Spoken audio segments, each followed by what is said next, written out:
ನಮಸ್ಕಾರ, ಶುಭೋದಯ. ಸಂಕಲ್ಪ ಸಿದ್ಧಿ ವಿಶೇಷ ಕಾರ್ಯಕ್ರಮಕ್ಕೆ ತಮ್ಮೆಲ್ಲರಿಗೂ ಆತ್ಮೀಯ ಪ್ರೀತಿಯ ಸ್ವಾಗತ ಹೇಳ್ತಾ ಇರೋದು ನಾನು ಅನುಷಾ. ಇದೇ ಫಸ್ಟ್ ಟೈಮ್ ನಮ್ಮ ಚಾನೆಲ್ ನೋಡ್ತಾ ಇರೋದು ಅಂದರೆ ಈಗಲೇ ಸಬ್ಸ್ಕ್ರೈಬ್ ಮಾಡಿ, ನಮ್ಮ ವೀಡಿಯೋಸ್ನ ಲೈಕ್ ಮಾಡಿ. ಕೆಲವೇ ದಿನಗಳು ಉಳಿದಿರುವಂಥದ್ದು ಕುಬೇರ ಸಭೆ ಕಾರ್ಯಕ್ರಮಕ್ಕೆ ಬರಬೇಕು ಅಂತ ಸಾಕಷ್ಟು ಕರೆಗಳು ಮಾಡ್ತಾ ಇದ್ದೀರಾ. ಆದಷ್ಟು ಬೇಗ, ಇವತ್ತೇ ಕಡೆ ದಿನಾಂಕ ಅಂತ ಹೇಳ್ಬೋದು, ಬೇಗ ಬೇಗ ಕಾಲ್ ಮಾಡಿ ತಮ್ಮ ಹೆಸರನ್ನ ನೀವು ರಿಜಿಸ್ಟರ್ ಮಾಡ್ಕೊಳ್ಳುವಂಥದ್ದು ಸೂಕ್ತ. ಏನಿದು ಕುಬೇರ ಸಭೆ ಕಾರ್ಯಕ್ರಮ, ಹಳೆ ವೀಡಿಯೋಸ್ನಲ್ಲಿ ನಮಗೆ ಗುರುಗಳು ಸಾಕಷ್ಟು ಮಾಹಿತಿನ ತಿಳಿಸ್ಕೊಟ್ಟಿದ್ದಾರೆ. ನಿಮ್ಮ ಜೀವನದಲ್ಲಿ ಸಕ್ಸಸ್, ಅಭಿವೃದ್ಧಿ, ನೀವು ಅಂದ್ಕೊಂಡಾಗೆ ಯಶಸ್ಸನ್ನ ಕಾಣಬೇಕು ಅಂತಂದರೆ ಕುಬೇರ ಸಭೆ ಕಾರ್ಯಕ್ರಮದಲ್ಲಿ ನೀವು ಪಾಲ್ಗೊಳ್ಬೋದು. ಗುರುಗಳನ್ನ ನೇರವಾಗಿ ಭೇಟಿ ಮಾಡ್ಬೋದು. ಕುಬೇರ ಮಾಲೆಯನ್ನು ಕೂಡ ನಿಮಗೆ ಗುರುಗಳು ನೀಡ್ತಾರೆ.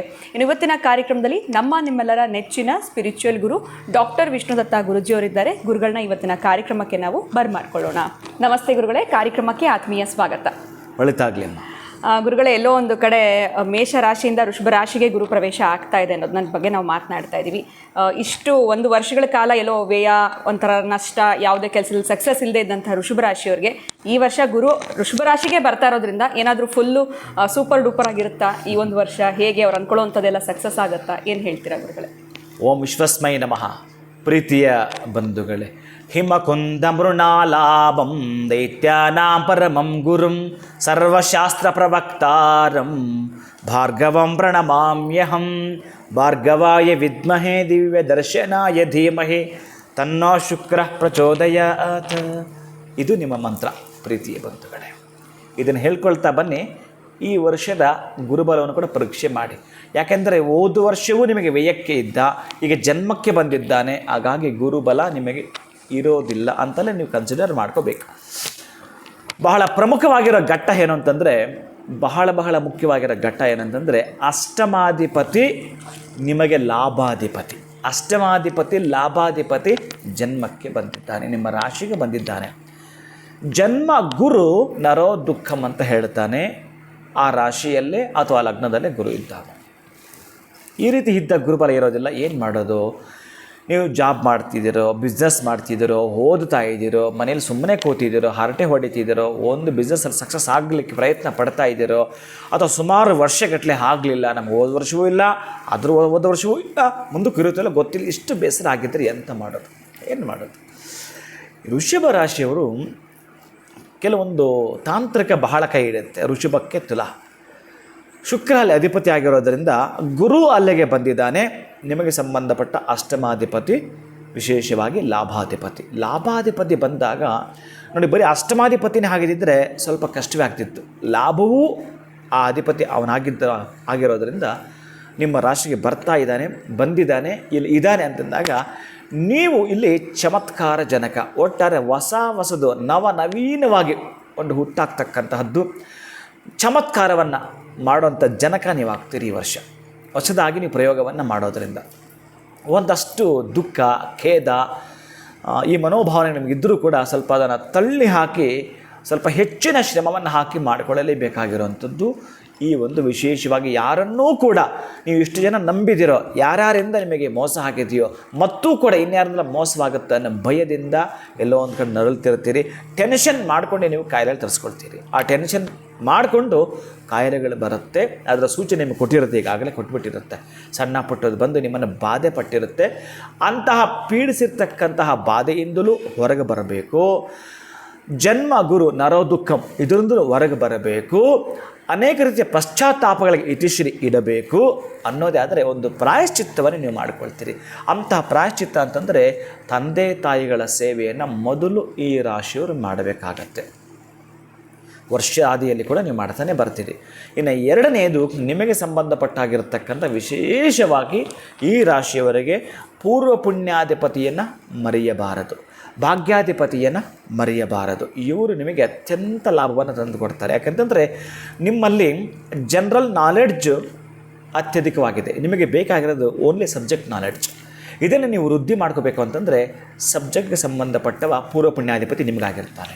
ಅಂಥ ಪೂರ್ವ ಪುಣ್ಯಾಧಿಪತಿ ಬುಧನನ್ನು, ಶುಕ್ರನನ್ನು, ಶನಿಯನ್ನು ನೀವು ಕೊಂಡಾಡಿ ಆಗ ಅದರ ಮಹತ್ವ ನೋಡಿ ಹೇಗಿರುತ್ತೆ ಅಂತ. ಅಂತಹ ಶುಕ್ರನ ಮಂತ್ರವನ್ನು ಅಥವಾ ಶುಕ್ರನ ಅಷ್ಟೋತ್ತರವನ್ನು, ಬುಧನ ಮಂತ್ರವನ್ನು, ಬುಧನ ಅಷ್ಟೋತ್ತರವನ್ನು, ಶನಿ ಅಷ್ಟೋತ್ತರವನ್ನು, ಶನಿಗೆ ಸಂಬಂಧಪಟ್ಟವ ನಿಮಗೆ ಭಾಗ್ಯಾಧಿಪತಿ ಆಗಿರ್ತಾನೆ. ಅಂದರೆ ಭಾಗ್ಯದ ಬಾಗಿಲನ್ನು ತೆರೆಯುವಾತ ಶನಿ ಚೆನ್ನಾಗಿರುತ್ತಾನೆ. ನೀವು ಯಾರಾದರೂ ನಿಮ್ಮ ಮನೆ ಅಕ್ಕಪಕ್ಕ ಗೊತ್ತಿರೋ ಕಡೆ ಈ ಇಸ್ತ್ರಿ ಮಾಡ್ತಿರ್ತಾರೆ, ಬಟ್ಟೆ ನೋಡಿರ್ತೀರಲ್ಲ, ಐರನ್ ಮಾಡೋವಂಥವ್ರು, ಅವ್ರಿಗೆ ಏನಾದರೂ ಕೂಡ ಕಪ್ಪು ಇಜ್ಜಲು ಬೇಕು ಅಂತಂದರೆ ಮೊದಲು ಕೊಡಿ, ಹುಡುಕೊಂಡಾಗಿದ್ದರೂ ಕೊಡಿ. ನೀವು ತೋರಿಸಿ ಆಮೇಲೆ ನೋಡೋಣ. ನೀವು 1,00,000 ಕೊಟ್ಟು ಯಜ್ಞವನ್ನು ಮಾಡಿದರೂ ಈ ಫಲವನ್ನು ಪಡ್ಕೊಳ್ಳಲ್ಲ. ನೀವು ಅಂಥ ಫಲವನ್ನು ಪಡ್ಕೊಳ್ತೀರಿ. ಈ ರಾಶಿಯವರು ಈ ವರ್ಷ ಕರೆಕ್ಟಾಗಿ ಏನಾದರೂ ನೀವು ಅದನ್ನು ಕಪ್ಪು ಇಜ್ಜಲು ದಾನ ಮಾಡಿದ್ದೇ ಆದರೆ, ಅಂದರೆ ಯಾವತ್ತಾದರೂ ದಾನ ಮಾಡಿ ಪರವಾಗಿಲ್ಲ. ಮನೆಗೆ ಬರಬೇಕಾದ್ರೆ 3 ಪದಾರ್ಥ ಮರೆಯದೇ ತರಬೇಕು. ಯಾವಾಗ ಆದರೂ ಕೂಡ ನೀವು ಮಾಡ್ಕೊಳ್ಳಿ ದಾನವನ್ನು, ಕಪ್ಪು ಇಜ್ಜಲನ್ನು. ಒಬ್ಬರಿಗೆಲ್ಲ ನಿಮ್ಮ ಕಡೆ ಶಕ್ತಿ ಇದೆ, 10 ಜನಕ್ಕೂ ಮಾಡಿ ತೊಂದರೆ ಇಲ್ಲ. ಅವ್ರಿಗೆ ಹೇಳಿ, ಯಾರ್ಯಾರು ಕಬ್ಬು ಇಸ್ತ್ರಿ ಮಾಡ್ತಾರೆ ಅವ್ರಿಗೆಲ್ಲ ನಾನು ಅದನ್ನು ಕೊಡಿಸ್ತೀನಿ ಅಂತೇಳಿ, ಅದಕ್ಕೆ ಏನಿದೆ ಕಾಸ್ಟ್ ಅದನ್ನು ಕೊಡ್ತಾ ಅದನ್ನು ತಂದು ಕೊಡಿ ನೀವು ಅವರಿಗೆ. ನಂತರ ನೀವು ಅವರೆಕಾಳು ಬೆಲ್ಲವನ್ನು ತರಲೇಬೇಕು. ಬೆಲ್ಲ ಇಲ್ಲಿ ಗೌಣವಾಗುತ್ತೆ. 3 ಪದಾರ್ಥ ಆದಮೇಲೆ 4ನೇದು ಅದು. 3 ಪದಾರ್ಥ ಬಹಳ ಮುಖ್ಯವಾಗಿರೋದು. ಅವರೆಕಾಳು, ಹೆಸರು ಬೇಳೆ, ಬಿಳಿ ಎಳ್ಳು, ಈ 3 ನೀವು ಅವತ್ತೇ ತರಬೇಕು. ಬೆಲ್ಲವನ್ನು ತಂದಿಟ್ಕೊಳ್ತೀರಿ, ವಿಶೇಷವಾಗಿ ಅವತ್ತು ಕೂಡ ತರ್ತೀರಿ. ಇವು ನಿಮಗೆ ಪ್ರಮುಖವಾಗಿರ್ತಕ್ಕಂತಹ ಧಾನ್ಯಗಳು ಮನೆಗೆ ಬರ್ತವೆ. ಇನ್ನು ಸಾಧ್ಯವಾದರೆ ತಿಂಗಳಿಗೆ 1 ಬಾರಿ ಇವುಗಳನ್ನು ದಾನ ಮಾಡ್ಕೊಳ್ತೀರಿ ಕೂಡ. ಯಾವುದನ್ನು? ಹೆಸರುಬೇಳೆ, ಅವರೆ ಮತ್ತು ಬಿಳಿ ಎಳ್ಳನ್ನು ದಾನ ಮಾಡ್ತಾ ಬರ್ತೀರಿ. ಈ ಅಷ್ಟೋತ್ತರವನ್ನು ಪಠಿಸ್ತಾ ಬರ್ತೀರಿ. ಎಲ್ಲಿಯಾದರೂ ಸ್ವಲ್ಪ ವಿಶೇಷವಾಗಿರೋ ಶಕ್ತಿ ದೇವಸ್ಥಾನ ಯಾವುದದು ಅಂದರೆ ಈ ಅಷ್ಟಾದಶ ಶಕ್ತಿಪೀಠಗಳಲ್ಲಿ ಒಂದಾಗಿರ್ತಕ್ಕಂತಹದ್ದು ಒಂದು ದೇಗುಲಕ್ಕೆ ಈ ವರ್ಷದಲ್ಲಿ 1 ಬಾರಿ ನಿಮ್ಮ ಜನ್ಮ ದಿನಾಂಕದಂದು ಹೋಗಿ ಬರ್ತೀರಾ. ಅಲ್ಲಿಂದ ಆಚೆಗೆ ಪ್ರಗತಿ ಬಹಳ ಇರುತ್ತೆ. ಈಗ ನಮ್ಮ ಕರ್ನಾಟಕದಲ್ಲಿ ಒಂದಿದೆ ಅಂತಹ ಶಕ್ತಿ ಟೆಂಪಲ್ ಅಂತಂದರೆ ಚಾಮುಂಡಿ ಬೆಟ್ಟದಲ್ಲಿರ್ತಕ್ಕಂತಹ ಚಾಮುಂಡಿ ತಾಯಿಯನ್ನು ಒಮ್ಮೆ ದರ್ಶನ ಮಾಡಿಕೊಂಡು ಬನ್ನಿ. ಅದು ನಿಮ್ಮ ಅಕ್ಕಪಕ್ಕ ಇರ್ತಕ್ಕಂಥ ಕ್ಷೇತ್ರದಲ್ಲಿ ಅಭಿಷೇಕ ಅವೆಲ್ಲ ಕೊಟ್ಟು ವಸ್ತ್ರದಾನ ಮಾಡಿಕೊಳ್ಳಿ. ಆದರೆ ಕ್ಷೇತ್ರಗಳಿಗೆ ಹೋಗ್ತಕ್ಕಂತಹದ್ದು ವಿಶೇಷವಾಗಿ ಇನ್ನೂ ಜನ್ಮದಿನ ಲೇಟ್ ಇದೆ ಗುರುಗಳೇ ಅಂತಂದರೆ, ಇದೇ ತಿಂಗಳಲ್ಲಿ ನಾನು ಹೋಗ್ತೀನಿ ಅಂತಂದರೆ ಶುಕ್ರವಾರ ಅಥವಾ ಮಂಗಳವಾರ ದಿವಸ ನೀವೇನಾದರೂ ಹೋಗಿ ಆ ಒಂದು ಚಾಮುಂಡಿ ದೇವಿಯ ದರ್ಶನವನ್ನು ಮಾಡ್ಕೊಳ್ತೀರಿ. ಅಲ್ಲಿನ ಪ್ರಸಾದವನ್ನು ಒಂದು 4 ಜನಕ್ಕೆ ಹಂಚಬೇಕಪ್ಪ. ಇದು ನಿಮಗೆ ಅದೃಷ್ಟದ ಕೀ. ನೀವು ಹೋಗಿ ಬಂದ್ಬೇಡ, ಹೆಚ್ಚಲ್ಲ. ಅಲ್ಲಿನ ಪ್ರಸಾದ ಏನು ಸಿಗುತ್ತೋ ಅದು ಅವತ್ತೇ 4 ಜನಕ್ಕೆ ಹಂಚುತ್ತಾ ಬನ್ನಿ. ನೀವು ಗುರುಬಲ ಇಲ್ಲ ಅಂತ ಭಯಪಡೋದಾಗಲಿ, ವ್ಯಯದಲ್ಲಿದ್ದ ಮತ್ತೂ ನಮಗೆ ಆಗಲಿಲ್ಲ, ಒಂದು ಹೇಳಬಲ್ಲೆ ನಿಮಗೆ, ವ್ಯಯವನ್ನು ಬಿಟ್ಟುಬಿಡಿ, ಜನ್ಮಗುರು ನರ ದುಃಖವನ್ನು ಬಿಟ್ಟುಬಿಡಿ. ಆದಾಯವನ್ನು ನೀವು ಏನು ಮನಸ್ಸಲ್ಲಿ ಇಟ್ಕೊಂಡಿರ್ತೀರೋ ಆ ಆದಾಯವನ್ನು ಮಾಡ್ತೀರಿ. ಇನ್ನೊಂದು ಬಾರಿ ಮತ್ತೆ ಹೇಳ್ತಿದ್ದೇನೆ, ಶುಕ್ರನ ಅಷ್ಟೋತ್ತರವನ್ನು, ಬುಧನ ಅಷ್ಟೋತ್ತರವನ್ನು, ಶನಿ ಅಷ್ಟೋತ್ತರವನ್ನು ಪ್ರತಿನಿತ್ಯ ಬಹುಶಃ 10 ನಿಮಿಷ ಇದಕ್ಕೆ ಅವಕಾಶ ಕೊಟ್ಬಿಡಿ. ಹೇಳಿಬಿಟ್ಟು ನೀವು ಮನೆಯಿಂದ ಹೊರಡ್ತಕ್ಕಂತಹದ್ದನ್ನು ಮಾಡ್ಕೊಳ್ತೀರಿ. ಕಪ್ಪು ಕಾಡಿಗೆ ಡಬ್ಬಿ ನಿಮ್ಮ ಜೊತೆಗಿರಬೇಕು, ಡೈಮಂಡ್ ಕಲ್ಲು ಸಕ್ಕರೆ ನಿಮ್ಮ ಜೊತೆಗಿರಬೇಕು. ಒಂದು ಅಷ್ಟೇ 10 ಕಾಳು ಅಂದ್ಕೊಂಡ್ರೆ ಪರವಾಗಿಲ್ಲ, ಒಂದು 10-15 ಕಾಳು ಹೆಸರು ಕಾಳು ಒಂದು ಪಾಕೆಟಲ್ಲಿ ನಿಮ್ಮ ಜೊತೆಗಿರುತ್ತೆ. ಆಮೇಲೆ ತೋರಿಸಿ ನೋಡೋಣ. ಅಷ್ಟು ಚೆನ್ನಾಗಿ ಅಭ್ಯುದಯದ ಪಥದಲ್ಲಿ ನೀವು ನಡೀತೀರಿ. ಈ ವರ್ಷ ಸುಖ ಸಂಪತ್ತಿಗೆ ವೆಲ್ಕಮ್ ನೀವು ಹೇಳ್ತೀರಿ. ಖಂಡಿತ ಗುರುಗಳೆಲ್ಲ. ಒಂದು ಕಡೆ ವೃಷಭ ರಾಶಿಯವರು ಪ್ರಾರಂಭದಲ್ಲೇ ಆತಂಕಕ್ಕೆ ಒಳಗಾಗ್ಬಿಡ್ತಾ ಇದ್ರು. ಹೋದ ವರ್ಷನೂ ಲಾಸು, ಈ ವರ್ಷನೂ ಗುರುಬಲ ಇಲ್ಲ ಅಂತಂದರೆ ಏನು ಮಾಡಬೇಕು ಅಂತ ತುಂಬ ಸರಳವಾಗಿರುವಂಥ ಪರಿಹಾರ. ಇನ್ನು ಐಜ್ಜಲು ದಾನ ಮಾಡುವಂಥದ್ದಾಗಿರ್ಬೋದು, ಎಲ್ಲೋ ಒಂದು ಕಡೆ 1 ಲಕ್ಷ ಖರ್ಚು ಮಾಡಿ ಯಜ್ಞ ಮಾಡಿಸಿದ್ರು ಕೂಡ ಅಂಥ ಪರಿಹಾರ ಸಿಕ್ಕಲ್ಲ, ಇದರಲ್ಲಿ ಪರಿಹಾರ ಸಿಕ್ಕುತ್ತೆ ಅಂತ ಸರಳ ರೀತಿಯಲ್ಲಿ ತಿಳಿಸ್ಕೊಟ್ಟಿದ್ದೀರಾ. ಇದೇ ರೀತಿ ಸರಳವಾಗಿರುವಂಥ ಪರಿಹಾರಗಳನ್ನ ಪ್ರತಿಯೊಂದು ವಿಡಿಯೋನಲ್ಲಿ ಕೂಡ ತಿಳಿಸ್ತಾ ಇರ್ತೀರಾ. ವೀಕ್ಷಕರ ಪರವಾಗಿ ಕೂಡ ತಮಗೆ ತುಂಬ ಹೃದಯದ ಧನ್ಯವಾದಗಳು. ನಮಸ್ಕಾರ ಗುರುಗಳೇ. ಹರೇ ಶ್ರೀನಿವಾಸ. ವೃಷಭ ರಾಶಿಯವರಿಗೆ ಈ ಒಂದು ಗುರು ಬದಲಾವಣೆಯಿಂದ ಯಾವ ರೀತಿಯಾಗಿರುವಂತಹ ಫಲಾನುಫಲಗಳಿದೆ, ಜೊತೆಗೆ ಪ್ರತಿನಿತ್ಯ ನೀವು ಏನೆಲ್ಲ ಕ್ಯಾರಿ ಮಾಡಬೇಕಾಗತ್ತೆ ಅನ್ನೋ ಒಂದು 3 ವಸ್ತುಗಳು ಗುರುಗಳು ತಿಳಿಸ್ಕೊಟ್ಟಿದ್ದಾರೆ. ತಪ್ಪದೇ ಇದನ್ನು ಕ್ಯಾರಿ ಮಾಡಿ ಅಂತ ಹೇಳ್ತಾ ಇವತ್ತಿನ ವಿಡಿಯೋನ ಮುಗಿಸುವಂತಹ ಸಮಯ ಆಗಿದೆ. ನಮಸ್ಕಾರ.